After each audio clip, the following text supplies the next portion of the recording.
So I'm here with Miss Alicia Smith, and she has been teaching at Boaz Elementary School in kindergarten for 6 years. So one question that I have for you are, what are some ways that you integrate technology into your school curriculum? I try to integrate technology into all the areas that I teach.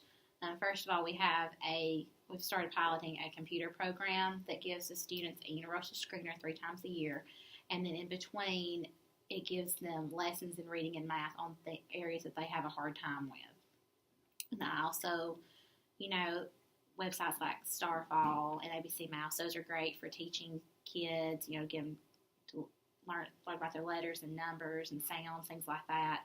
It gives them extra practice for when they're not with me. And then I've also started last year using Google Apps for Education, and so my students use Google Classroom, and we use all of the different Google Apps, mainly drawings, slides, and sheets to create things and to write and things like that. What are some difficulties with including technology in your classroom? The biggest thing for kindergarten is the kids don't take care of things, like even... they know they've got to be careful with it, but sometimes they get upset or they may, not be paying attention and they may drop their Chromebook. Or right now we've got a problem where they like to swing their headphones by the cords. I've got one student that gets upset very easily, so if he gets upset at his Chromebook, he's going to hit it. Yes. And a lot of times, they know they're supposed to be typing things on the computer, but they don't know necessarily what they're pressing. Mm-hmm. So they can turn the screens upside down. A lot of times you have to troubleshoot and figure out what's wrong with it. How do you use technology to differentiate your instruction? Well, the iReady program that we're piloting, it is great for differentiation because the students are getting lessons on what their weakest area is, so that automatically differentiates for me. And then I also use Google Classroom to differentiate because I can send specific kids specific assignments based on their needs. Okay. How has technology changed your teaching methods?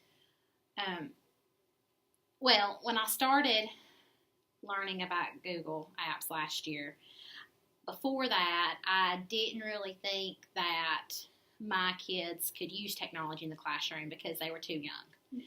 I thought there were all these cool apps out there, but they weren't for my kids. Mm-hmm. And I thought I had to be the one using it. And after I realized and saw other kindergarten students doing it, I realized that mine could do it. It just takes a lot of repetition, a lot of cute names to help them remember what stuff is, and a lot of modeling to show them how to do it. But they pick things up so quickly, and it's really amazing what they can do. Could you tell me about your top 3 apps for the classroom?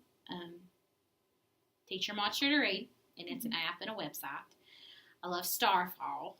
It's an app and a website too. Mm-hmm. And then an app I recently discovered is called Green Screen by Do Ink, and it lets you, if you take a solid piece of paper like green or blue, and you can turn it into a green screen. You can have your students, like last week, they got up and gave reports on their favorite kind of weather. Mm-hmm. And behind them on the green screen, there was a picture that they had drawn of that kind of weather. So it's just a cool way to make things fun. Yeah. So you could do that with anything, right, since you just take the picture of the background?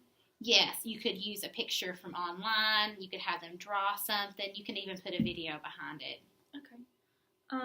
What is your favorite tech tip?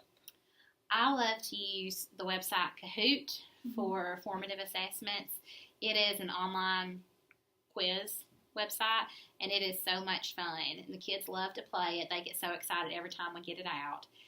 But using it as a formative assessment, if you can get the kids to do the quiz individually, like if you've got enough Chromebooks or if you can do them in groups, you can, after you get done, it automatically collects data for you. So you can go through and you can look at what students missed what questions, who needs to work where, and you don't have to do any extra work to do that. Okay.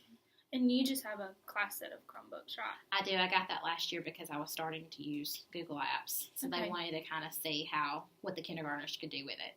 Okay. Do you use technology for behavior management? Not right now. I used to use Class Dojo for behavior management. But, for it to really be effective, I think you've got to have it up where all the kids can see how many points they've got or how many points they're in the hole. Mm-hmm. And it's got their names on it. And I got to thinking about it, and I really think it's a FERPA violation to have that up. And so we do it the old school way now. I keep, Mm-hmm. kind of, when a student misbehaves, I talk to them about it, and we, figure out consequences and things like that. But I don't post it anywhere online. And my last question is, how do you see technology changing education? I think students are going to start using a lot more technology at a younger age. And I think it's going to make things better. I think, it's going to get past, us putting a kid on a website and playing some learning games. I think they're going to start being able to create things, make books and make flyers and make videos telling their opinions on things. And I think it's going to make it's going to give these young kids especially a way to tell what they know when they may not be able to write it down. Yes. And that's the biggest thing that I see. I started this year using a lot of videos in my classroom, having the kids make videos to tell things that they're not able to write yet. Mm-hmm. And I think that's been really good for them, and it's been really good for me as a teacher to see other ways that I can find out what my kids know. Yeah. All right. Well, thank you for your time. I really appreciate it. Thank you.